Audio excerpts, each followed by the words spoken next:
So, Joe, I was home in Atlanta this weekend. Okay.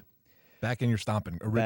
Back in my stomping grounds, and I was seeing family I hadn't seen in years. This is for my sister's wedding, of course. And they're doing what they're doing. They're giving me the business. They're like, we see all these videos you've been posting. Like, they've been watching the show? Oh, yeah. They're like, what are you talking about? Like, these videos, I never understand what you're talking about. They're so weird. Like, what are these videos? And they just give me the business. And usually I would be a little, self-effacing about it. Like, I don't know, it's a living or, something like that. But I'll tell you what, Joe, I got so much confidence in this thing that you and me and Margot are building. Okay, I love that. I looked him in the eye. I was like, it's called fucking Movies Baby. It's Movies Baby. I said, right. I'm a film critic now. Oh, this is what I do. Yes. I said, I'm a film critic. That's beautiful. You just owned it. Yeah. I said, I'm a film critic. I own it. And this is what I do. Send me the I Megalopolis review movies. I talk about movies. Yeah. I'm a fucking film critic. I love that, baby. Yeah. Good for you. Yeah. And what did they say? They said, please okay. excuse me, sir. All right, well, so sorry, sir. I wish you the best. Can I get you anything, sir? Can I get you anything, sir? I really showed them. That's so cool. Well, you are a film critic. Well, and so are you. Here's to you, sir. Our Cheers. new tradition, Here's a to limoncello you. toast to begin Movies Baby. If you're just listening, you can't see. We have some homemade limoncello here. Brett makes homemade limoncello from the lemons in his California garden. Sun Valley, baby. And now I'm going to take a big Movies swig of Baby that. sip. I love limoncello almost as much as I love the Planet of the Apes franchise, Brett. This week on Movies Baby, put your stinking paws on me, you damn dirty apes. That's right, we're reviewing the latest installment in the Planet of the Apes franchise, Kingdom of the Planet of the Apes. And we're ranking every single Planet of the Apes movie, all 10 of them, on episode 10 of Movies Baby. Isn't that convenient? Hey, congrats. Joe, what do you say? Are you ready? Born ready. Oh, Margot, roll that theme song, please. Oh, there it is. I really can't get enough movies. No, I actually can't. It's a problem. I can't get enough movies, baby. I can't get enough movies, baby. But how about you? Do you have it bad too? Whenever one ends, it's like the death of a friend. I get to wishing that there were 2 more reels. Then a voice cries out, move, baby, you're in my seat, and you don't want to mess with who the Philly movie freak. I can't get enough movies, baby. Sick. I can't get enough movies, baby. Yes, it's true. Oh, I've got it bad too. Every night of the year, like the moon, I appear at every movie theater all over town. Every single one. Cut to black, roll credits. Whoa, baby. I'm lost in a fog. I need someone to talk to. Hi. Look, it's the Georgia movie dog. Dog. I can't get enough movies, baby. I can't get enough movies, baby. I can't get enough movies, baby. I can't get enough movies, baby. Yeah! Welcome to Movies Baby, the weekly show where we break down the hottest movie news, review the latest releases, shout out forgotten classics, and prophesy limoncello. Prophesy the future of Hollywood. I'm Joe Cilio, the Philly movie freak, here as always with Brett Boehm, or as you might know him, the Georgia movie dog. Go Dogs! Joe, we got so many monkey movies to talk about. Oh, ape movies. They don't like being called monkeys. I'm very sorry. Fair We've enough. got so many ape movies to talk about tonight, but we're going to start with the newest installment before we get to our rankings. I'm talking about Kingdom of the Planet of the Apes, which came out last weekend. Joe and I saw it. We're going to talk about it. Joe, do you mind if I kick us off with Kingdom of the Planet of the Apes? I can't wait to hear what you think, Brett. Hit me. Well, I love the Planet of the Apes movies. Oh, of course. And that's why I hated Kingdom of the Planet of the Apes. Oh. It's not doing anything I love about Planet of the Apes. Kingdom of the Planet of the Apes is the 4th installment in this new reboot of the franchise that they've been doing, going on about 10 years now. And it's the 10th film overall. And this one follows Dawn of the Planet of the Apes and War for the Planet of the Apes, both of which were directed by Matt Reeves, who you know from The Batman and Cloverfield. This one, though, was directed by Wes Ball. They're going in a new direction. And the movie is starting to approach the time period of the original film. I don't know the exact years, but it's starting to at least resemble the world of the original film. Apes have built their own societies in this post-apocalyptic Earth. It's still pretty rural. They're not building like but it's major Bronze cities. Age, Yeah, Stones Age. Bronze Yeah, Age. it's all That's it. right, Yeah. And humans are now living in wild packs in the wilderness and having to sort of steal to survive. And then some of the monkeys are starting to get mean. Sorry, apes. Oh my God, I'm gonna have to check myself. Some of the Caesar's going to come in here and slap the taste out of my mouth. That'd be so cool. I love Caesar. I love Caesar. We don't get him in this movie, though. This is post-Caesar. So some of the apes are starting to get mean, and they're hunting the humans for sport. And then the movie itself follows a young chimpanzee named Noah, who just wants to be a falconer or a bird, a keeper of the birds.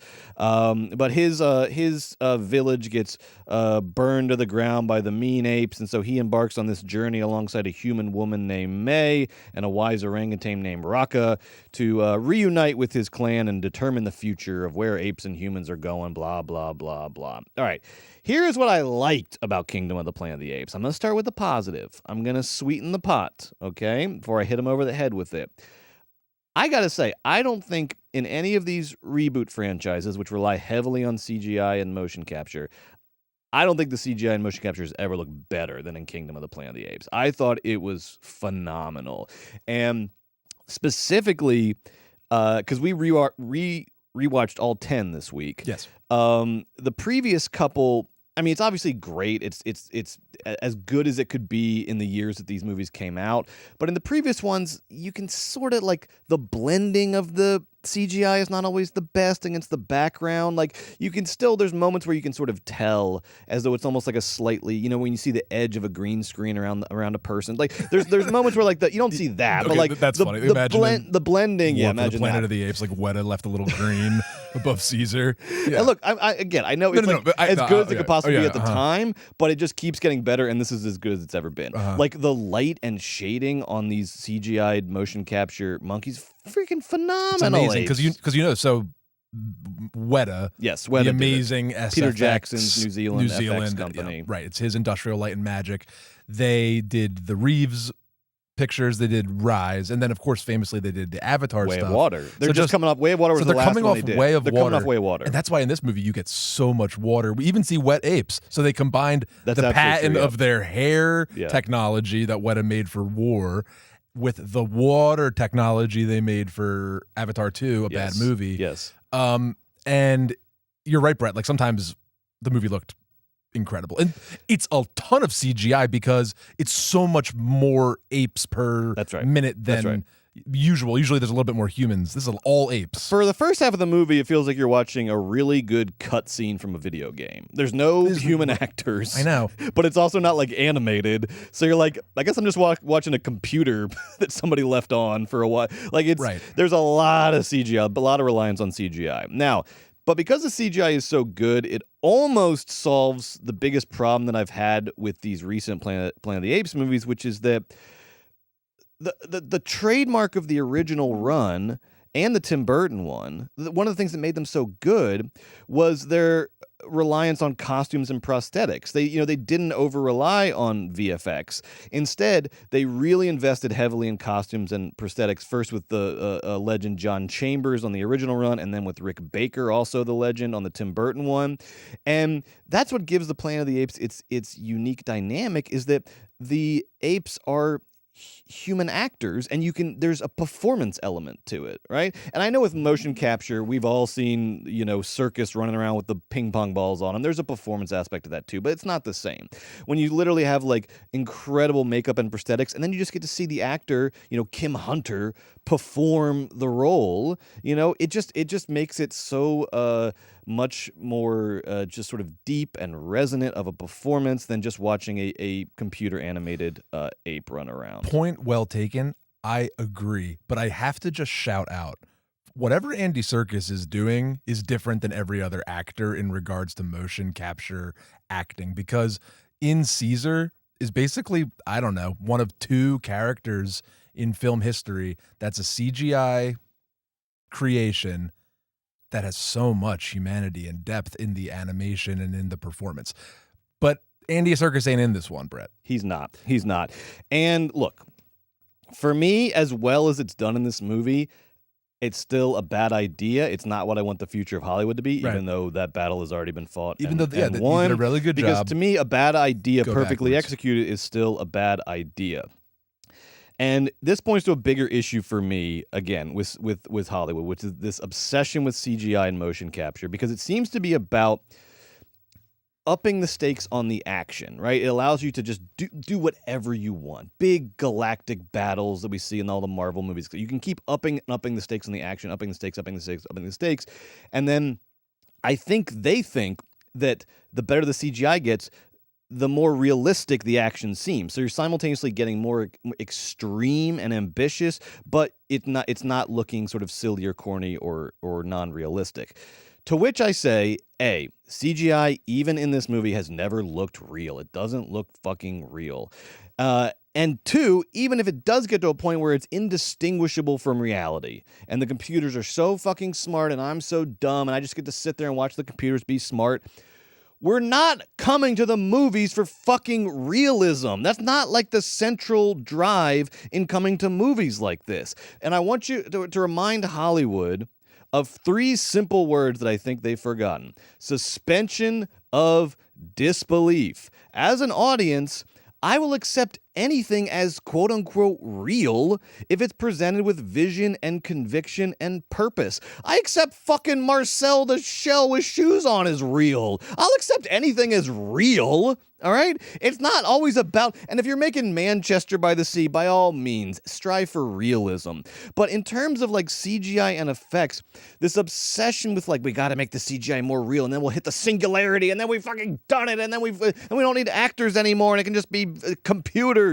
That destroys the soul of what I love about cinema. Because to me, the apes in the original Planet of the Apes are 100 times more real than the hyper-detailed, impossibly expensive apes in Kingdom of the Planet of the Apes, because they are interesting and enjoyable as characters. Stop fucking directing movies for the fucking Comic-Con trailer. I'm sick of it. This movie is the epitome of that. You can tell that it was directed for the trailer, and they look, as good as Weta is, it seems like Weta was driving the ship. Like you said, they're literally doing scenes so that they can use the technology they created in Avatar 2 for this movie, right? That's like what's driving the train in some of these scenes.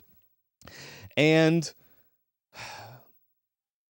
we say here that we prophesy the future of Hollywood. Right now, I can see all the fucking executives. I can see Zaslav just laughing at my dumbass and saying, "You idiot, that's not how you make money. We know how to make money. This movie's making money, blah, blah, blah." But you're making movies, in this case, about how humanity is on the verge of collapse and how all societies tend towards war and ruin and how eventually everything we've ever made will turn to dust. And you're right. So what the fuck do you care? Can you at least just make good things for us to enjoy in the meantime? Citizen Kane bankrupted RKO. Does that mean they shouldn't have made Citizen Kane? And then on the other side, The Godfather saved Paramount. So make popular art. Take chances. It's fun and you never know what'll happen. But this movie seems cynical to me in its reliance on CGI and on its absolute lack of anything compelling in terms of story or character, any risk in terms of the themes. And that was what I just said was the good part about Kingdom of the Planet of the Apes. You didn't do the bad part yet? I haven't even done the bad part yet. What was bad about it? Well, the story and the characters and the dialogue. All right. Joe, who are these toothless fucking dorks writing all these scripts these days? What is this dialogue in this movie? Oh my gosh. Particularly coming off after two great Apes movies made by Matt Reeves, which we mentioned. He had an idea for a third. I really liked the last two, which we'll talk about when we get to the rankings. And I thought they had teeth, and I thought they preserved a lot of the sort of darker, interesting themes of the original run and the kind of anti-authoritarianism and the sort of nihilism, but also like little glimmers of hope. I really liked the Matt Reeves movies. He had an idea for another one. They didn't let him do it because in 2019, in between this Apes and Kingdom, Walt Disney took over 20th Century Fox, who's been doing the Apes movies since the beginning. And then they announced that they were doing more Apes movies, but then they decided to go a different way with it, and that's how we got Kingdom. Because now they brought in the Avatar team. Rick Jaffa and Amanda Silver were already writing for Reeves, but at 20th Century Fox, they became more in a producer capacity. And this is sort of James Cameron's brain trust to create Avatar 2 through 25, including the writer for this film, whose name I'm blanking on. Please forgive Josh me. Friedman. Thank you very much. Josh Friedman, who wrote this movie, is also an Avatar guy, a James Cameron head. And these people make... And Wes Ball works with them in different capacities. He's newer on the scene, the director, but they work together on these big, epic CGI movies. And you're getting a lot of, hey, it's time to we're finished the Caesar arc. Now 20th Century Fox is owned by Disney. We need to brighten this baby up a little bit. We need to go back, reestablish a bunch of characters, and rebuild from the bottom up so we can have a 3 or 4 episode arc about Noah or whatever. But honey, can I tell you something, Brett? Yes. A Noah does not a Caesar make. And by the way, Rafa, everyone's liking the new orangutan. Boring. Does not Boring. a Maurice make. Boring. Folks. Or a Virgil or a take your pick. And big Kimi the gorilla mean does not a Koba make, folks. Boring. Not sinister enough. Here's what I think happened. They hired some fucking company, man. That's what I'm saying. It's like they brought in the Catherine Kennedy, the geniuses, like the cousins of the fuckers that ruined the Star Wars over at Disney are like, hey, it's time to reinvent Planet of the Apes. They made 9 good ones in a row. Let's throw all that away and just focus on the talking monkeys and brighten her up a little bit and create the most basic ass beginnings of our hero's journey and create all this, and we'll get it all set up for the franchise. They're doing the thing where they're putting the cart before the horse. Yes, they are. Yeah, it's so annoying to me. They just made 9 good ones. Yes. Why such a you're about to hit on differences about what you didn't like about the movie, and I want you to do that. I am but going to do that. While I'm right before I get off this point, please. The only thing that they took into this Planet of the Apes is the talking apes, but all of the stuff that I loved about the original 9 not here. Are not here. And it's just, this could have been called a different thing. This is like a whole, this isn't really Planet of the Apes. It's just like apes. This is called Apes. Yes. And it's like a new story about a world where there's talking apes, and it doesn't have any of the social dynamics, it doesn't have any of the class sort of interesting warfare. The most interesting thing always in the Apes movies for me, Brett, is the human versus the apes. Where are we on the status? Where are we on the history thing? And this movie is interested in that almost as like a lark at the end, setting up other films. Yep. Really didn't understand at its core what's so special about this franchise. At its best, the Planet of the Apes is weird, and it's like punk. I was amazed how like dark some of these movies get, how anti-authoritarian these movies get, and the franchise has the cops made a fucking Planet of the Apes. Thank you. Right. The Planet of the Apes has some very clearly defined themes for you to work with, like you're saying. The palette is there. You just paint with the palette. The inhumanity of man, the ravages of time, the police state, the way integrate or destroy. That's right. The way all societies eventually bend towards war and cruelty. Things fall apart. The center cannot hold, etc., etc., etc. And at its best, the Apes movies wrestle with those themes through some really nuanced, interesting, often funny dialogue. But at its worst, like in Kingdom, the dialogue just glides across the top of those themes like a book report that you forgot was due today. It's Avatar. This script is bad. And when I got out of the movie theater, I got on my phone. I was so mad. I got on my phone and my face thing wasn't working because I was so mad it didn't even recognize me. So I had to type in my code. And I was like, Joe, I told you this. I was like, I'm going to look up this fucking screenwriter. I'm going to go to his Wikipedia page, and I guarantee his picture is going to be him at a fucking Comic-Con table, smiling and laughing with half a bottle of water on the table. What did I find when I looked up Josh Freeman's Wikipedia page? A freaking guy at a Comic-Con panel with half a bottle of water, smiling and laughing at something somebody else was saying. Our nerd overlords. Stop it. Yeah. Our toothless nerd overlords. And the thing is, like nerds used to like fight the jocks and stuff and used to like be against authority. All the nerds are on the fucking payroll now. These like toothless nerds. I love a nerd. I'm a nerd. But the toothless company nerds, oh my God, fucking save it. This is Planet of the Apes, bitch. You got to come with it. And these guys do not come with it. The one thing that I really hate about the script,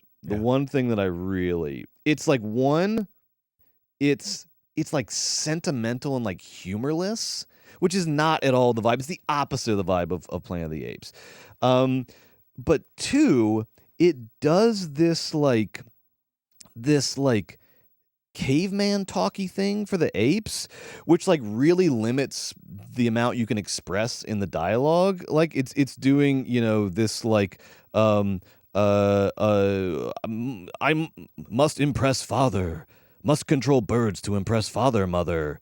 Mother, where is father? Mother, where father, mother? It's doing a lot of like that. And I'm like, we're like basically back to the original movie. Let these, like, in the original movie, Kim Hunter's walking around. She's eloquent. She's funny. She's witty. Dr. Zaius is eloquent and funny and sort of mystical in his way. Just let the apes talk, baby. That's where good dialogue comes from. But he's doing this dumb caveman speak with this sort of sentimentality. Right, because in Planet of the Apes, sucks. They're not quite Stone Age. Maybe they're a smidge past it, but they don't have guns, right? Or, you know, like they're not 100%. They have electronic. Like no, electric, I'm sorry. I'm saying in the original, 1968 original. Yes, yeah, right. Because you're saying like, they why have are they guns-ish? They have like ish guns. They can speak so like humanly in the original Planet of the Apes, yes. And in this one, they're still cavemanning it.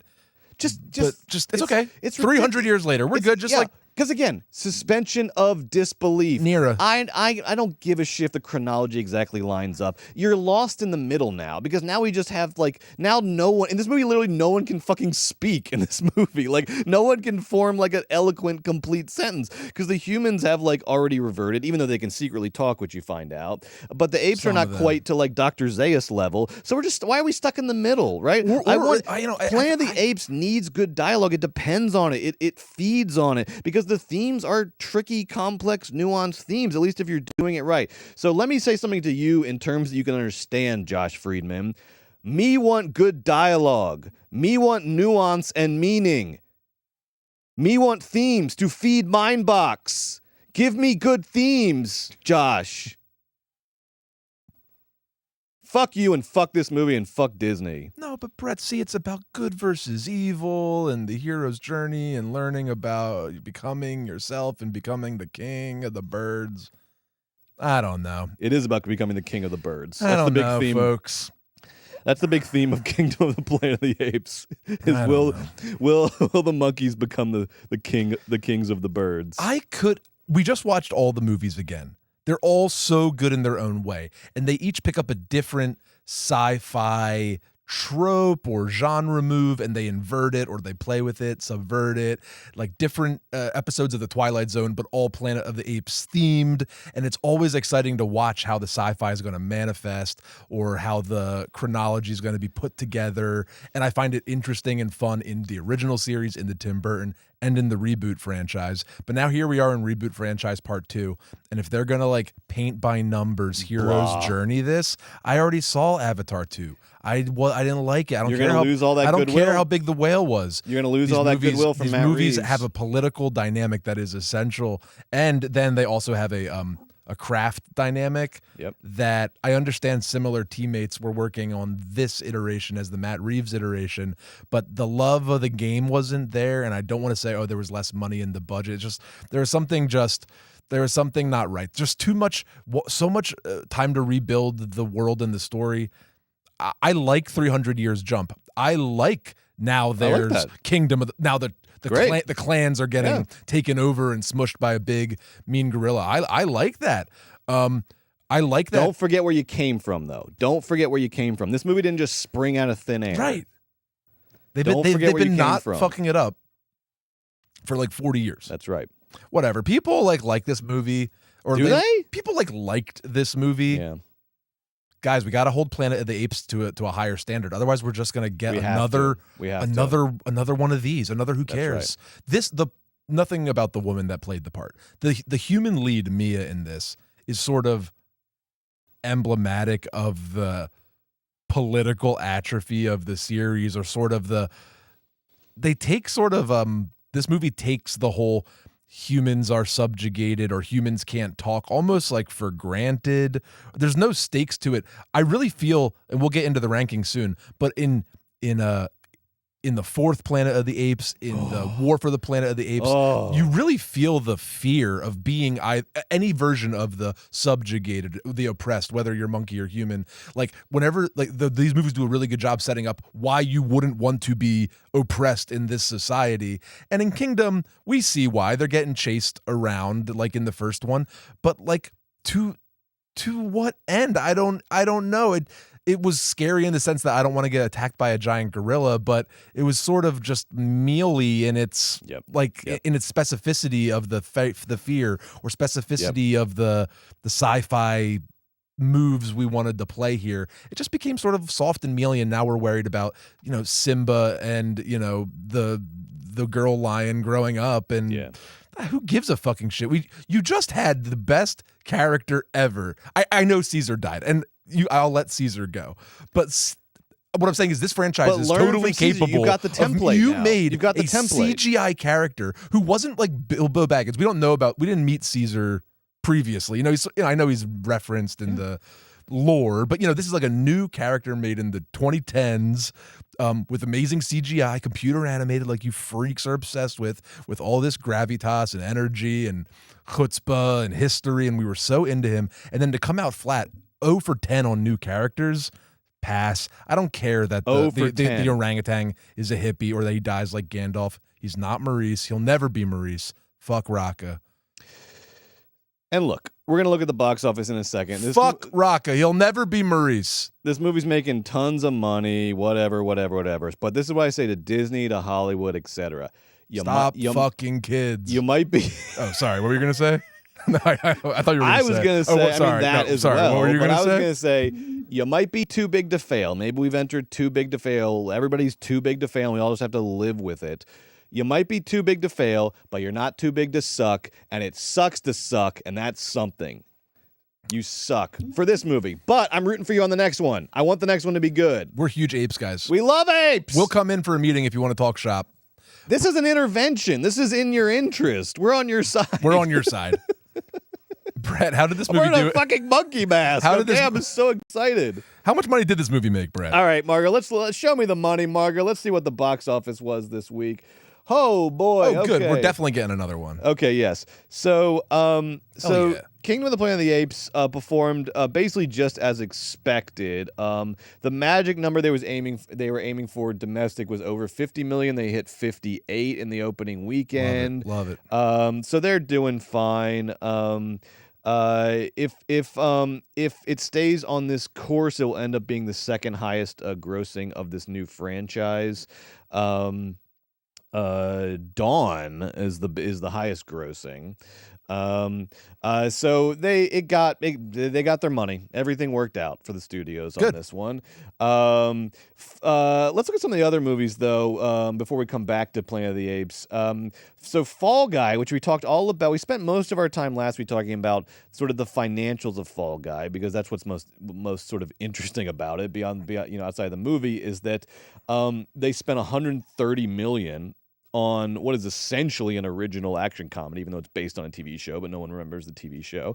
And it was a sort of wager on Ryan Gosling's stardom, a wager on David Leitch's sort of directorial ability. He's coming off some hits, John Wick, Atomic Blonde, et cetera, et cetera.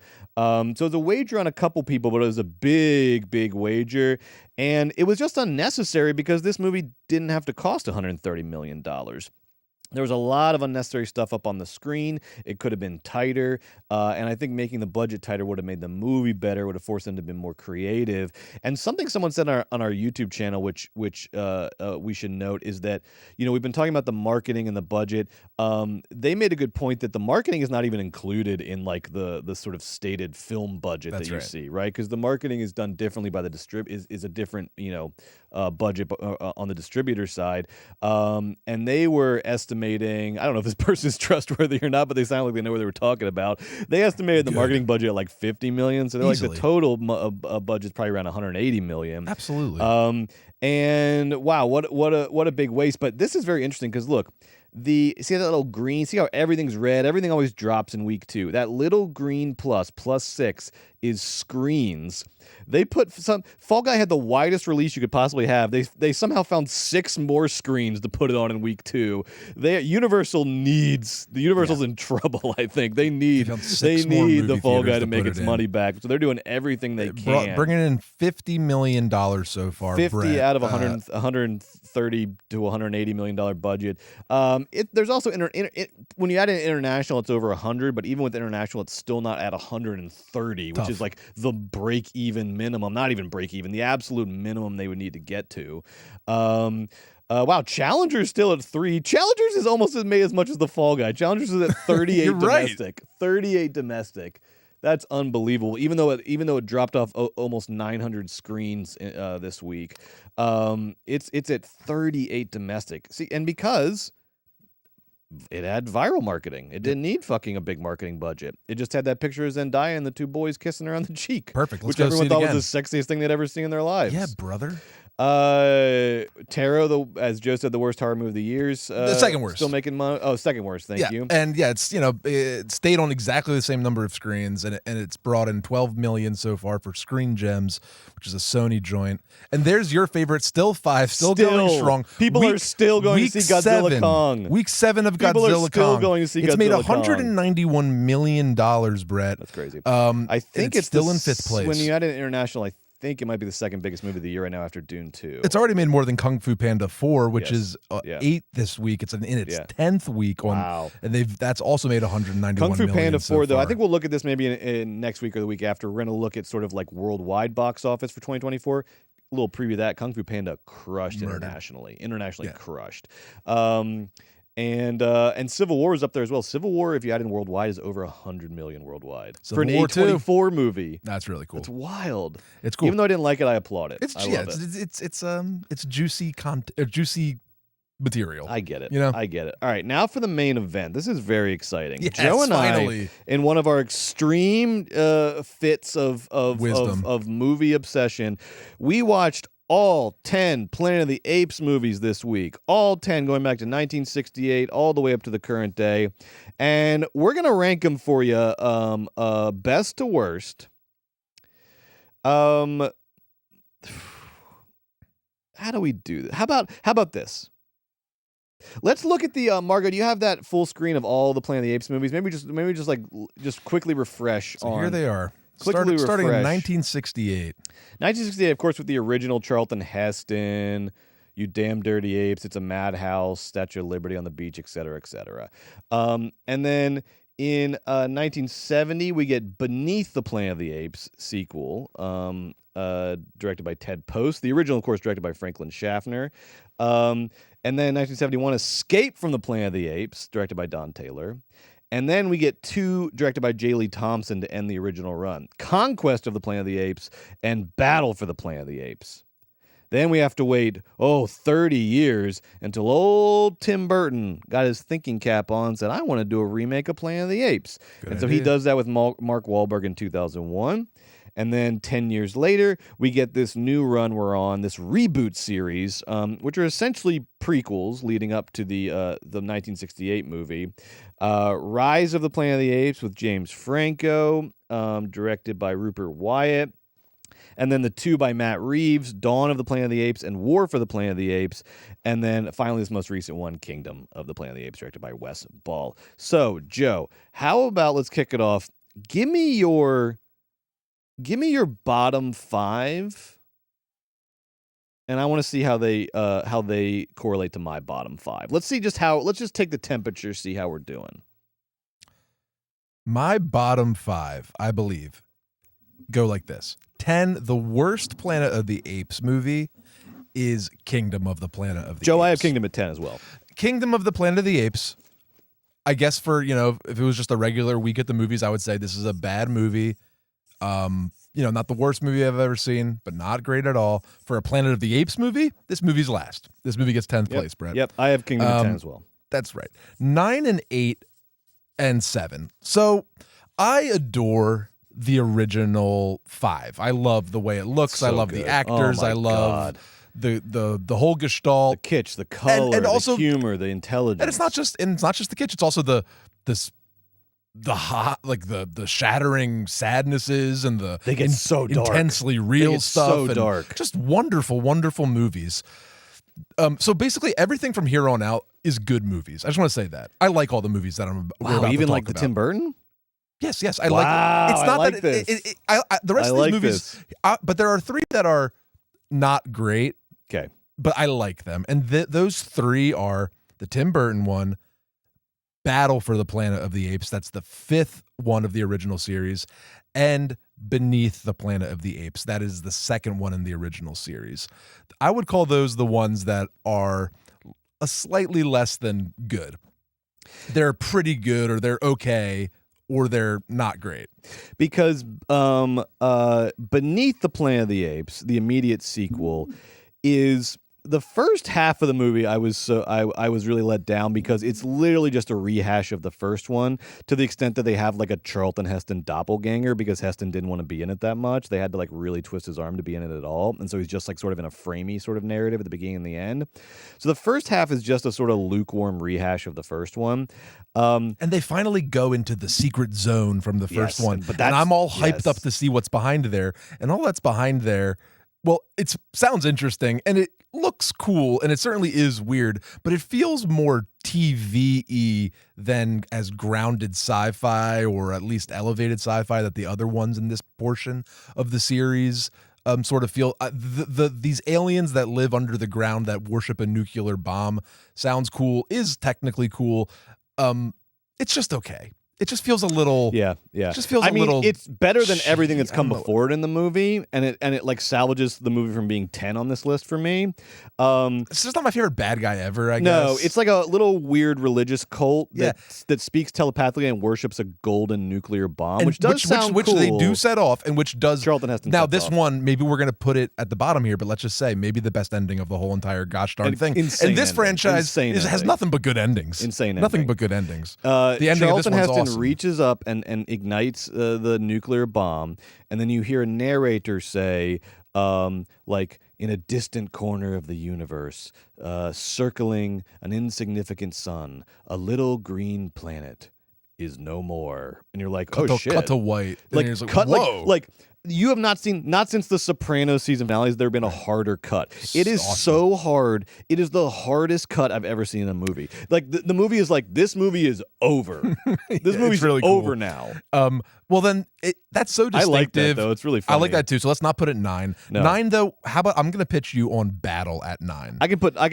Battle's the 5th one. It's fun. It's because now chimpanzees go to war with the mean authoritarian gorillas is sort of the general gist. And there's a lot to love and a lot to look at. But like some of those... You get Paul Williams as Virgil, which is fun. Yeah. And John Huston is in there as well. The voice of John Huston. Yes, which is fun. And it's an apes movie, so it's it's fun and good. But sort of like some of the lesser Showa era Godzilla movies, there's plenty to love because I love a Showa era Godzilla, but the whole thing didn't come together story-wise and thematically, and I'm happy with that at 9. Yeah, and I think, it comes out in 1973. It's the last of the original movies.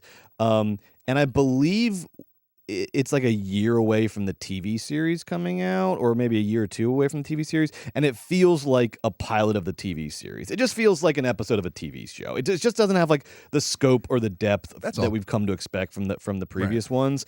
I like that at 9. So do you have any? So basically, now I'm Tim Burton. You have Tim Burton and you have Beneath the Planet of the Apes. Beneath. Now here's the one that you did not mention. Which one do you have down because here? I have Tim Burton and Beneath. In my I have those at like 6 and 7, so we're not far. So you off. have a different 8. Okay, so the 8 that what do you have? I have my least favorite of the reboot series of the new ones. Okay. Rise of the Planet of the Apes, starring James Franco. I have it 9. Make the case. Didn't like it. Make the case. Okay, here's Look, I know you like Caesar. I love Caesar. And I love the monkeys in Rise of the Planet of the Apes. It is, just because of when it came out, it is the worst of the CGI of the new ones just because it's the oldest. I do like that final battle on the Golden Gate Bridge, et cetera, et cetera. So I like the monkeys. Joe, I learned something I didn't expect to learn and I think I knew it in my head, but I now want to articulate it very clearly to you after watching all the Planet of the Apes movies. Mark Wahlberg, who's in the Tim Burton one, and James Franco, who's in Rise of the Planet of the Apes. Mark Wahlberg and James Franco are worst movie stars ever. They are the worst, like, for people who have, like, ascended to the A-list of the A-list, these guys are heading up Planet of the Apes movies, right? For people who have ascended to the A-list of the A-list, the top of the mountain, Mark Wahlberg and James Franco are our worst movie stars. Maybe ever. Maybe since Ronald Reagan. They are our worst movie stars. These guys, and I'm not saying that I hate every performance by these guys. I like Dirk Diggler. I like Mark Wahlberg in The Yards. I was going to say, what about all the James Gray? I like him in James Gray movies. How dare you? I like when an Indio Tor sort of frames him in the right way. The Departed? Yes, I like him in The Departed. I like, kooky James Franco and Pineapple Express, et cetera, et cetera. Mark Wahlberg and the other guys, funny.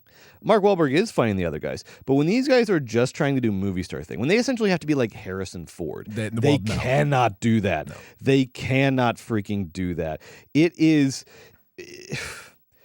They can't, like, emote. They do this, like, frozen version of intensity that says nothing, that does nothing. Their voice, one of the actor's main instruments, James Franco's voice has none of the, like, gravitas or, like, power or sort of like fluidity. It has nothing. Like, the voice, think about all your favorite big movie star actors. The voice is half the battle. His voice is so like underwhelming for the status of movie star he's trying to aspire to. Yep. And freaking Mark Wahlberg, if I can, I mean, you can when it comes to movies like this, again, where he has to be Harrison Ford, just a charismaless block of Dorchester, Mass douche. Like, all the Mark Wahlbergness comes out. It all comes out. He has so little range. James Franco has so little range. Their faces are so deeply uninteresting, and I can say that because that's their fucking tool. They're an actor. They emote nothing, intensity without meaning. It almost seems like they hate movies or they've never seen movies before. It's like almost like they don't know what they're supposed to be doing. So, as much as I like the monkeys I actually like the monkeys in Tim Burton's movie a lot too. And the thing I like about Tim Burton's movie that it gets points for me is it maintains the dream of the original Planet of the Apes by not over-relying on CGI. He got Rick Baker, baby, to do the makeup and special effects, so you get Paul Giamatti with facial prosthetics on. You get Tim Roth with facial prosthetics on, Helena Bonham Carter with facial prosthetics on. So I love, and he also, I think, went back more to the original book by Pierre Boulet, which they weren't able to do in the original because it cost too much money, but he's giving you this more sort of lavish aristocratic vision of the ape society that I thought was interesting. So for that, Tim Burton's going to rank higher for me, but man, Franco and Wahlberg tank those two fucking movies for me. Tank them hard. That's why I have Rise so low, but I've heard you like Rise. Tell me why. I love Rise. I love Rise because of the monkeys. There's two parts. There's the ape storyline, which I find very effective and affecting. Caesar's sort of journey to becoming this ape, to becoming this ape that can think and talk, and the way that he grew up with James Franco, and then the way that he gets put into that prison run by Brian Cox and Draco Malfoy. Yeah, that is funny. I find that to be so sad. And there he meets Maurice, goat character, and he he gets all the apes on his side, and it's very inspirational. And then they go to Genexus, boo, the mean company that makes that tortures the monkeys, boo. And then he saves Koba and all the monkeys getting tested on, and they go over the Golden Gate Bridge, and they have a big confrontation with the police on the bridge for like 10 minutes. It's an amazing action set piece. We're getting into the better ones. You asked me what I like. I loved it. You didn't mention John Lithgow, interestingly enough. But the humans are a weaker part of the story, there's no doubt. But it is funny. You didn't mention John Lithgow banging on that piano. It's funny to see James Franco. Weird, dude, right? Brett's not wrong. No acting. To Brett's point, it's like, how actors, you read the script and then your job is to go, but this person had a whole life before they said these words. I'm going to go think about how their life might have affected their behavior and such. James Franco just comes in, he just reads the words, and he doesn't do any of that. This was during the James Franco period where he was doing 2 PhDs and trying to bang teenagers. Yeah. So it's understandable if he was a little distracted, coasting. But it definitely comes across. Freida Pinto's in this movie, so obviously points, but wow, her character's so bad, and so is she in the movie. The guy who plays MLK and Selma's in this movie, and I like him. What happened to him? Oh, so David Olaweo. Yes. And John Lithgow's in this movie, and he does a Flowers for Algernon, so at first he's really dumb, but then the Alzheimer's medicine works, and he becomes really smart, and John Lithgow really gets to lean into having Alzheimer's, and that's jarring. But I love the story. I love the Caesar, and I think it's just like a exciting entry point for a new franchise reboot, unlike Kingdom of the Planet of the Apes. Okay, that's interesting. It does give us the basis for the Matt Reeves movie, so maybe that's so much more exciting. And also, people think that the highlight of Tom Felton's career is that he played Draco Malfoy. That's the right. highlight of Tom Felton's career is that in Rise of the Planet of the Apes, he gets to say the "Get your dirty paws off me" or "Get your paws off me, you damn dirty apes." He gets the big line from the original. They give it to Tom Draco. Felton. I love it. So I like that movie. All right, how about this? Let me present I got to talk something. about Burton, but put Battle at 8. Battle's so forgettable. Battle's a 9. Oh, sorry. Beneath. How about? Can I interest you in Beneath at 9 or at 8? I mean, because I like. Do you like Tim Burton more or less than Beneath? That ending though is gutsy. It's so gutsy. But so's Tim Burton's. Yeah, Tim Burton's is weird. A couple good points about Tim Burton. Sell me on Burton. I don't like putting two originals this far down, but you sell me on Burton. Here's the thing about Burton's. Right. The makeup's not kind of good, and the prosthetics aren't very good looking. Yeah, they're phenomenal. They are some of the best I have ever Rick Baker, seen baby. in any movie. The way, and then for the makeup to look that way, and then to have the actors be able to move like Tim Roth so freely in them, and all of the world building and the sets and the way that the planet looks now, the costuming, the helmets, the battle armor, the horses, the hair. It is an amazing production, and the art design is spectacular.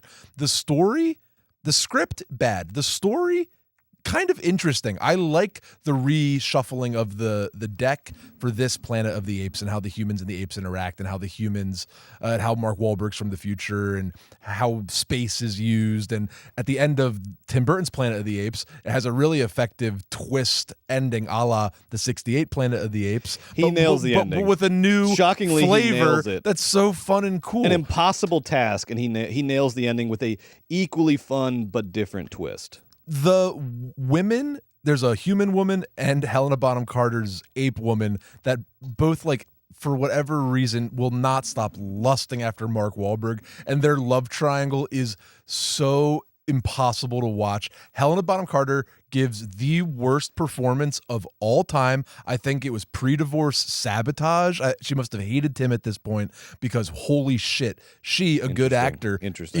she is doing some bad work, and she single-handedly almost ruins the movie. But Giamatti, Michael she Clark makes Duncan, some specific Tim Roth, choices, and they're killing. I hate Helena in this, but overall, I think this movie is underrated. It's not a good movie, but it's not really one of these worst movie of all times.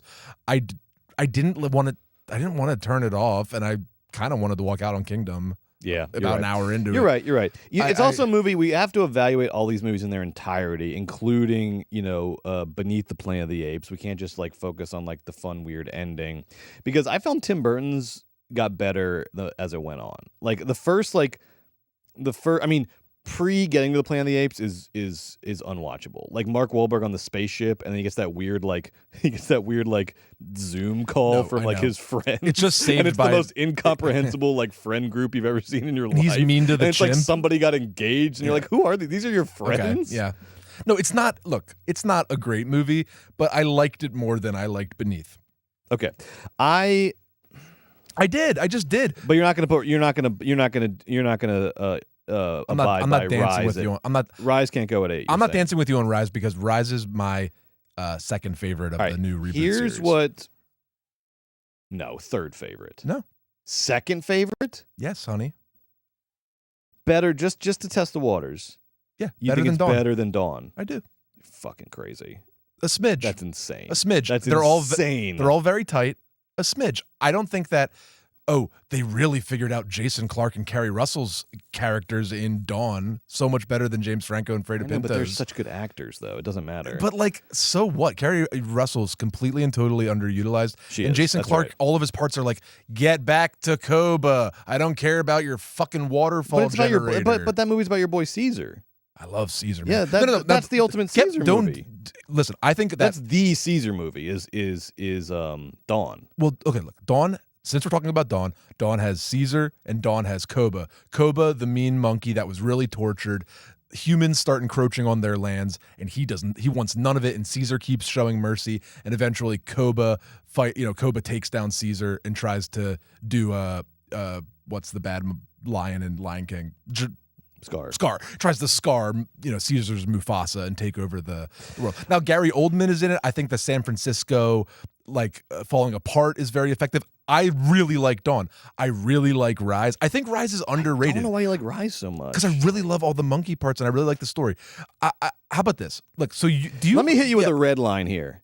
Okay. Rise ain't getting above 6. Over my dev body, Rise That's doesn't fine. get above 6. I have it at 9, so I'm getting you a concession here. I appreciate that.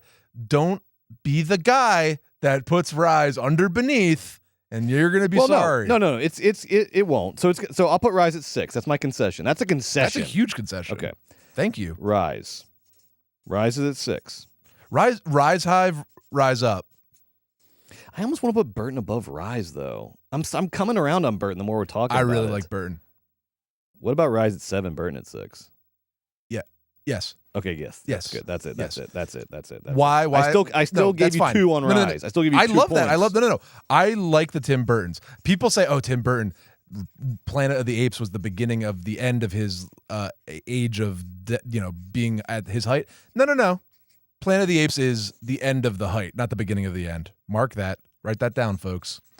Planet of the Apes. Because especially maybe when Planet of the Apes Tim Burton came out, everyone was just so used to lavish, gorgeous, expensive prosthetics, costumes, lighting, and stuff. You know what I mean? Yeah. But for me, from the future, looking back at this movie, it makes me sad, essentially. Now, I like Rise more, but I'm also kind of happy to put And I it gotta above. say, he gets so many bonus points for sticking with makeup and prosthetics and nailing it. All right, so that means that Beneath goes at 8, which makes sense. Yeah. I had Beneath at 6. Okay, so this is where we're disagreeing. I like that ending more than you did. And I like the I like the nuclear bomb cult better than you did. I guess so. And Heston and his doppelganger fighting in that jail cell. I like that part very much. No, this is looking good. This is right, though. Because like we said, Brett, from 9 and up, these are all good. No, these are all good. 9 and up is just good. So here's what we're looking at so far. We got... All right, at 6, we have Tim Burton's Planet of the Apes. 7, Rise of the Planet of the Apes of James Franco. 8, Beneath the Planet of the Apes. The sequel, the immediate 9, sequel. Battle, the 5th one that's sort of gorillas versus chimps. And then 10 is Kingdom of the Planet of the Apes, the new one that we didn't like. Okay. So now we're at top 5. So now we're in the really good ones. Okay. All right, the really good ones. So what's left? All right, here is... How about this? Okay. I want you to hit me with, just for argument's sake, Okay. hit me with your 1, 2, 3. Your best, second best, third My best. 1, 2, 3, I have thought about this for the past 2 weeks as we were doing so hard. I've been thinking about this all week. So hard. But I meditated on it, and I have to be honest, and here's my top 3. In third place, the third greatest Planet of the Apes movie is 1968's original Charlton Heston starring Planet of the Apes. My second favorite Planet of the Apes movie is the almost perfect Conquest of the Planet of the Apes, the one when a young Caesar leads a revolt in ape prison, essentially.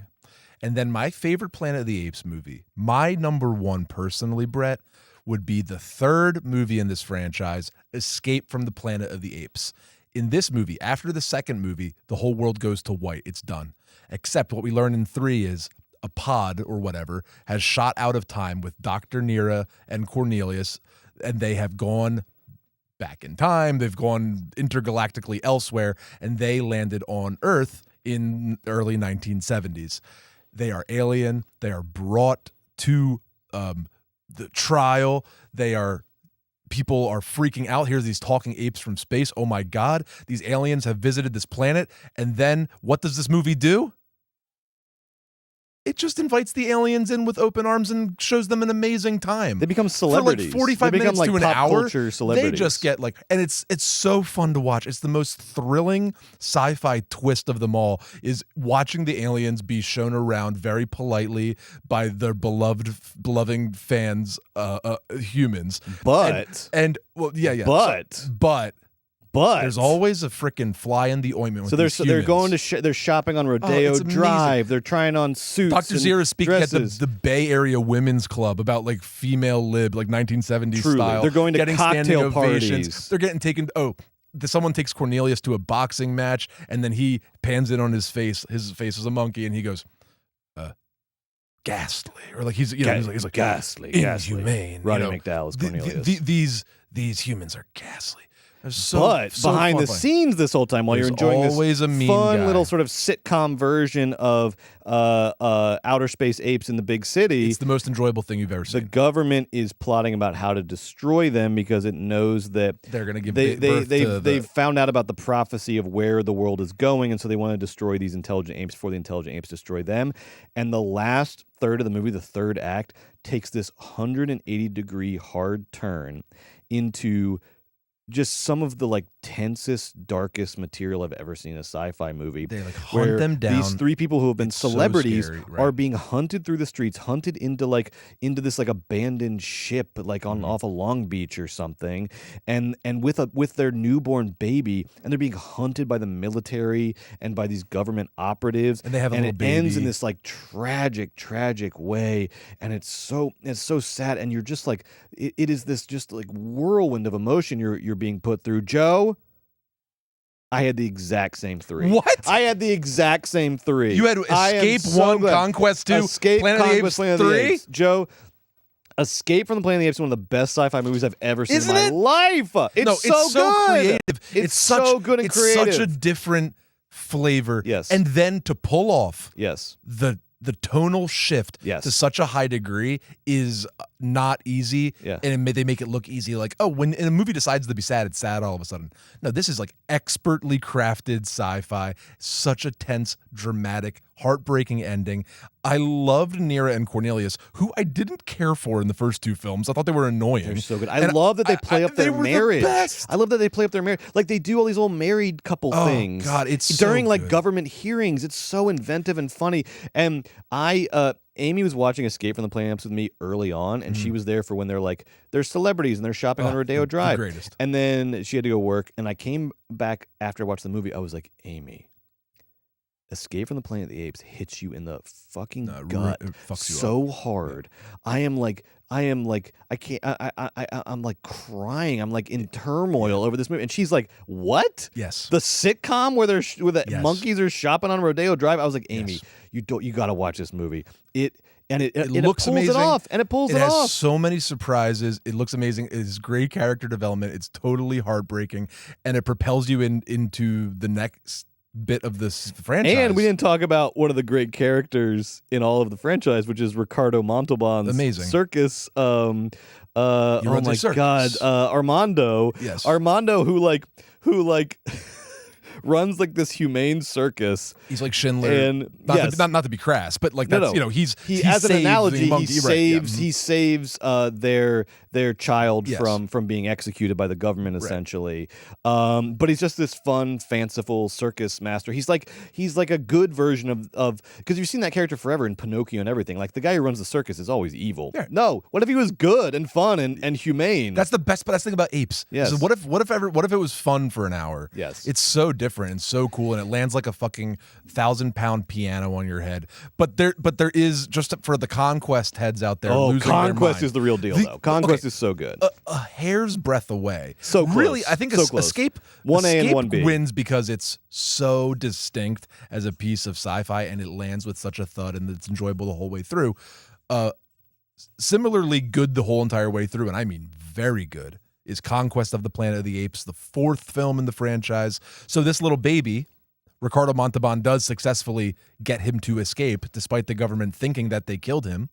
And in Conquest, in order to hide, Ricardo Montalban puts Caesar the ape into ape prison essentially for his own safety, so that he blends in and people, because he's getting too smart and too old, that he needs to hide. So they put him in ape prison, and then it becomes a prison escape movie. And Caesar, much like in Rise, a good Planet of the Apes movie, leads the revolt out of the jail, and it ends in this cacophonous Battle of Algiers style, like punk, handy cam, weird monkey man, Technicolor, fucking futuristic sci-fi rebellion city. For a while, and it is violent. Incredible. It is it's not it's nice. Violent. It's violent. It is fucking scary. Yes. And it is so raw and real. The anger with because it's not like today when it's like, oh, Kingdom of the Planet of the Apes, all the apes are running around because they're scared. It's like, no, these apes are fighting because 4 years ago was the fucking Civil Rights Act was signed, It's like these apes have something to fucking like fight for, live for. Like this is like a political film. It's and it has very a POV. political film. And there are shots of when they are like running up against the cops in that courtyard in this like futuristic version of Los Angeles,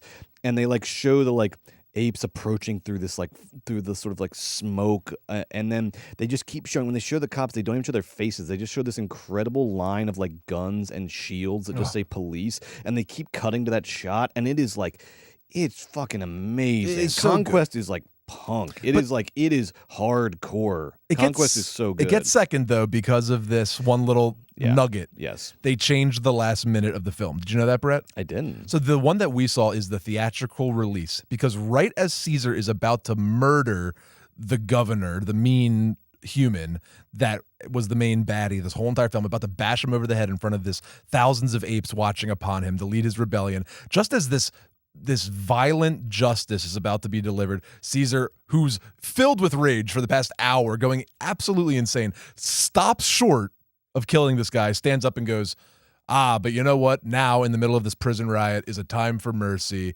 and the Planet of the Apes is better than that, and now it's time for the Planet of the Apes. And it's like, wait, what? Caesar had a real downshift there. Yeah. That's because the studio made them do that, because what really happens is he fucking murders that governor brutally. All the other prison humans join the apes, and they all lead the rebellion, and they like completely and totally crush the authority of the humans. So that like this movie gets all the way right up to the edge, and then the studio goes, I think we're gonna do nice Caesar really fast. And not it's Conquest, and it doesn't like ruin it, and it doesn't mean it's not two. It's just kind of more interesting than a ding. But I do it is fun to note because it has that one little let up, unlike Escape, which decides to just murder your soul at the end. Yes, and Escape has the humor in the beginning, all the sort of like married couple back and forth. This series like, should have humor, Brett. Yes. It's talking monkeys. Yes, And yes. Later on, Matt Reeves goes in the dark post-Nolan direction, which I like. He's doing Nolan appreciate. Batman. He's doing Daniel Craig And that has Bond. space because he commits. Yes. But I really like the levity of the early ones, and I love it in Escape the most. We just can't. Contemporary filmmakers can't do that. They can't do that style. They just cannot do it. They've got to do, Nolan Batman style. Big budget. That's their big move. It's like, let's make it dark and gritty. Well, speaking of, Let's talk about we that. got 2 slots left. Okay. I think you want War at 4. Sell me on War for the Planet of the Apes at 4 over Dawn of the Planet of the Apes. Here's why I like War for the Planet of the Apes more than I like Dawn of the Planet of the Apes. Dawn has a lot going for it. It has Koba. It has Caesar. It has Maurice, and it has my favorite shot in the entire franchise when Matt Reeves, when the Koba's army is going into San Francisco to take over or fight the humans, kill all the humans. Matt Reeves puts his camera on top of a tank, and as the tank swivels with a monkey sort of shooting a machine gun around, you see in 360 the entire battle of monkeys Incredible and man shot. and horses. It is the Virtuoso coolest thing in the shot. world. The reason I like War a smidgy more than Dawn is because in War, my problem with Dawn is it's a little like somber and it's a little bloated. And in War, Reeves just commits to the somberness. Yeah, I agree with you. He just settles into the somberness in a way, and he like relaxes into the dourness and the grayness, and he doesn't even bother with like, let's make it a little green here and make it a little purple there. And he'll like go back to this in the Batman where he's like, turn up the green, turn up the purple. That's good, exciting direction. For whatever reason in War, he kind of like grows up for a minute. It's his best movie that he's ever made. It's a lean, mean war movie. I love a snow western, Brett, and this movie this movie's giving me snow western. It's almost Mrs. Miller. silly apocalypse now-y, but you know what? It just leans in and is like, it says ape apocalypse now on the wall. It's like, okay, they know about that. And you see it says like monkey hunter on the back of one of the soldiers, very sort of like Vietnam-y and like, it's Caesar's, I agree with you. I think War's better than Dawn. I'm with you, man. Caesar is broken at this point, and he has a really impactful scene with Woody Harrelson at the very end of this movie that is so dark, where he's about to kill Woody Harrelson, who's the meanest guy in the world, and instead, in real life, he shows him mercy, which is actually the much meaner thing to do, because he makes Woody Harrelson kill himself essentially, and it's just so freaking dark. I also think it's beautifully shot. I also think it's the best CGI. Brett spoke about how he liked the CGI in Kingdom. I'm no CGI expert. But just as a fan of movies, I was blown away by the CGI in War for the Planet of the Apes. It's great. I like Caesar all gray. It does what you have to do, where cool. it blends the CGI into real surroundings, real locations. He does that well. He does that well in both of those movies. Yeah. And then in Kingdom, it's back to soft focus because we're not going to pay for the fucking background. You know what I mean? But we're going to pay for the CGI, but we're not going to pay for the amazing sets that Reeves gets to utilize in Dawn and War. And I'm no Dawn hater. These movies are all so close for me. Yeah, minus the original run, I think Matt Reeves is hit the highest heights in the Planet of the Apes franchise outside of the original run. So I like this a lot. I think we nailed it. Here's what we've got. Read them off. All right. In 10th place, the worst one, we have the new Kingdom of the Planet of the Apes. So bad. I put it at 11 if I could. 9, Battle for the Planet of the Apes. 8, Beneath for the Planet of the Apes. 7, Rise of the Planet of the Apes. That's the first one of the new franchise. 6, we have the Tim Burton Planet of the Apes. Controversial, probably. 5. It's growing on me. 5, Dawn. 4, War. 3, 1968 original Planet of the Apes. Second best, Conquest. That's the fourth one. Number 1 Planet of the Apes movie of all time, according to Movies Baby, so that's the facts, is Escape from the Planet of the Apes. That's the facts, Jack. That is the ranking, folks. Escape and Conquest 2 are just on a different planet for me. They are just above and beyond. No, they're like... Yeah, and I love this franchise, period, but those two are just next level. And I love 68, but Conquest and Escape, there's an art to making sequels. And it's always exciting to see sequels that elevate the original material. And those movies are just excellent sci-fi. The dialogue just hits another level. All the themes just have an extra level of nuance and complexity. It's just smart and weird and funny and dark. I love that. And enjoy and easy to watch. Like, so easy to watch. Watch it with your 12-year-old. Watch it with your dad. Watch it with if your haven't grandma. Seen Escape and Conquest, everyone's gonna like the movie. Watch Escape Everyone's and Conquest. gonna like the movie. All right. Before we go, I wanted to pay tribute to a giant of cinema who sadly passed away about a week ago. Roger Corman. Oh, the legend Roger Corman. It's a sad week when Roger Corman and Steve Albini die in the same week. That's really a gut punch of a loss, because to me they represent basically the same thing, which is the best thing you can represent, which is just pure, uncompromising engines of art and collaboration and independence in popular mediums, which is hard as hell to do. And they both produced just incredible results. I mean, their bodies of work are amazing and will stand the test of time. And, so R.I.P. Steve Albini as well, but we're a movies podcast. We'll focus on Roger Corman. And just wanted to do a quick tribute to Corman. Beyond when you look at New Hollywood, and I also think one thing that's interesting about Planet of the Apes real quick is how that first run coincides with the New Hollywood period. These movies never get lumped in with Scorsese, Coppola, Bogdanovich, Altman, Brian De Palma, et cetera, but in terms of what was going on in popular cinema, these movies really sort of parallel what was going on in New Hollywood, I think, in a lot of ways. They're very rebellious. I don't know. I would love for the Planet of the Apes movies to start getting more attention as part of the New Hollywood movement. No, because they're popcorn movies. They're big budgets. They're studio movies that everybody's also seen French New Wave films as Exactly. well. You know what I mean? Like, exactly. and liked them. Yes. And similarly with Corman, beyond all the big names that you know, there's so many people that behind the scenes were really responsible for the glory days of the 1970s New Hollywood movement, which, as you know, as much as we love 1999, which we're doing on Bergman's right now, is really the greatest run of movies in Hollywood history. It's never going to be equaled. And Corman was as responsible for it as anyone, not just because of the films he made himself, Death Race 2000, A Bucket of Blood, all his Edgar Allan Poe adaptations, all of which elevated low-budget exploitation movies into an art form. But in addition, because of all the filmmakers and actors that he mentored, it's insane. He basically ran a college, and if you graduated, that meant you were almost automatically going to become a major figure in cinema, in American cinema. And it's because of the lessons that Corman taught them, that you can be a genius and you can do genre movies. You can make art on a small budget. You can maintain your independence at all costs. Corman was the spirit that his apprentices imbibed and then went on to create the greatest movies in American history. We're talking about Coppola, Bogdanovich, Scorsese, Jack Nicholson, Pam Grier, Robert Towne, Jonathan Demme, Penelope Spheris, Robert De Niro. That's literally a fraction of the list of people that came up under Corman. That's crazy. And whether they were just working the camera or acting, or they would get whatever work they could get on a Corman set, because to be on a Corman set meant you were getting a hands-on film education to become a independent filmmaker. It boggles the mind what he produced, both directly and indirectly.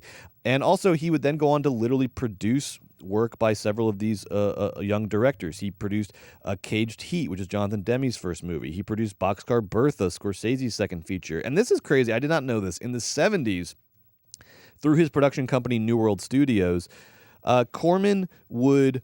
the like frenzy for international cinema was like dying out a little bit from kind of the glory days of like the 50s and 60s. And so he would go and pick up the rights to all of these international art house films. Like he got Ingmar Bergman's Cries and Whispers, Fellini's Americord, which I think is one of his best. That's my wife Amy's favorite Fellini movie. Truffaut's Story of Adele H, a Kurosawa. And then he would market them aggressively. And he would even apparently put them in drive-ins, which I think is so funny. He would get like, he put fucking Cries and Whispers in a drive-in. Corman rules. Corman is the GOAT. Yes. R.I.P. Roger Corman. It's sad that you're not with us anymore, but you lived a hell of a life. You contributed in incalculable ways to cinema, and you're the man. I also, speaking of our personal heroes, I want to shout out our Patreon executive producers, and of course you can sign up for Patreon at patreon.com/moviesbaby with 5 Ys. You get so much fun stuff over there, full audio and video, ad-free, lots of bonus stuff. There's a new episode of Sarah Freilich's After Death VHS up right now, where she shows you gems from her VHS collection, talks about the world of VHS collecting. If you're a movie lover, patreon.com/moviesbaby is the place to be. And we can't announce yet, but we have some more fun stuff, some new stuff coming to Patreon very soon that you're going to love. Stay tuned for that. But we couldn't do it without our executive producers over there. I want to shout out our executive producers, past and present: Katie, Josh V, Josh S, Jessica, Mary Ellen. Thank you so much. Thank you so much for your support over there. And speaking of Patreon, one of our subscribers, really quickly, Jason, the best DM I've ever got. Jason reached out to us on Patreon and said, hey, I've got some VHS I want to donate to the Forever Dog Vault. Nice. And I said, holy shit, baby, send that over. And look at what we got, Joe. Look at what we got this week in the mail here at Forever Dog. Yeah, it was the best Can you box I ever believe opened. this? I knew he had some good stuff. I was shocked. We got some beauts. Shocked by what we got. Look at this. We got, I've never seen this. I've always wanted to. No, that is amazing. Electric Glide in Blue, Robert Blake, Murderer Robert Blake. Yep. Originally considered a cult film for its stunning visuals, Easy Rider style social commentary, and rock soundtrack, Electric Glide in Blue became the hit of the Cannes Film Festival on its release. How much more do I have to say? Robert Blake in Avant-Garde. Throw it in. You know, come on, let's watch it right now. Show the folks at home that Scream cover as well. Like, look at how fire some of these are, folks. This Scream cover's amazing. Look at that Scream cover. I had 4 people come in my office this week and go, whoa, look at where'd that you get Scream that? cover. I've never seen that before. That should be like in the Chicago Institute of Art. Look at that. Look at that cover. So this person wrote a very, is this guy's name is Justin? Yes. Brett? This guy wrote a nicest letter ever. No. Jason. I'm so sorry. Rocky Horror. Rocky Horror on VHS. Horror. the whole office was flipping about these this week. We got Das Boot Director's Cut. Das Boot Director's Cut. Pink The Floyd, Wall. The Wall. Pink Floyd, Come The Wall. This one cracks me up. I've never heard of this. Sean Penn, Ed Harris, and Gary Oldman in a movie called State of Grace. And the caption of State of Grace is The Irish Mob in New York. Great. That sounds like a watch-along Wednesday. That might be a watch-along Wednesday, which you get on the Patreon. He sent us our both Joe and I's favorite film of all time, American Beauty. Yeah. I love it. We hate American Beauty. I love getting it on VHS. Me too. I love it. I love having this on VHS. 2 innocent stars. Das Boot, like you said, 2 VHS. I love it when you get two. I love a 2 VHS. The brick, baby. The best. Das Boot, Wolfgang Peterson. And we got some cool music stuff. We got The Ventures live in Japan, 1965. Are you freaking kidding me? You're the man. Josh, thank you so much. Jason, Jesus. Now fuck, what's wrong with us? Well, we limoncello. I'm just in a frenzy of excitement right now. No, Jason, I know. It was so nice thank of you, dude. Jason. You're the man. We really appreciate it. This is and amazing. these won't go to waste. We are building essentially Noah's Ark of VHS here at Forever Dog. Yes. Calling it the Dog Den. We are, guys. The Dog Den is one coming. day. The Dog Den is coming. When you need sustenance, when you need nutrition, when you need a break from the world, you're going to come to the Dog Den. You're going to watch a VHS. More on that later. And here's the thing. I don't know if this is true or not, but if you're an executive producer on Patreon, you're in LA, you can just come sit in the Dog Den and watch a VHS. I don't know if that's true either, but like we'll figure it out. We'll figure it out. We'll figure it out. True-ish. We'll figure it out. I love it. We'll make it true, okay? We'll make it true for Bottom whoever line wants it is to be. everything's happened on Patreon. Everything's happened on Movies, baby. Thank you for your support. And if you're a Patreon subscriber right now, in a mere 10 minutes, we're going to come back for a Weekend at Bergman's, and we got a big one tonight, Joe. A big one on our 1999 series. The theme is ensemble casts. And next week, yes, hold on really quick. We'll do that in a second. Coming up on Weekend at Bergman's is Magnolia versus The Best Man. Magnolia versus The Best Man. Wow. I cannot freaking wait. Wow. And then next week on Movies Baby, holy shit, look at this weird lineup. Damn. We're going to be talking Cannes Film Festival. What's happening? What are the news? What's the scoops? What movies are hitting? Who got the biggest ovation? Who's bombing? And we're also going to be reviewing Back to Black, the Amy Winehouse movie. If the John Krasinski just cynical ploy to get your money movie. Tough. Strangers is back. Strangers Chapter 1, one of our favorite horror movies, is back. We're going to watch the sequel and Harmony Korine's new movie, Aggro Drift, which I've heard is just like Harmony Korine does some weird Call of Duty infrared movie for 90 minutes. Color and light. I can't wait. I can't freaking wait. That's for me, boys. But if you're on the Patreon, stay tuned. In 10 minutes for Magnolia versus The Best Man. If you're not, it'll be coming your way on the Patreon feed on Monday. Oh boy, what another episode of Movies baby. I love it. I love movies. And I want to thank the great and powerful Margot Padilla. Thank you, Margot. As always. Thank you, Margot. And thank you to everyone at home. And we'll see you next week here on Movies Baby. Five Wise. Bye.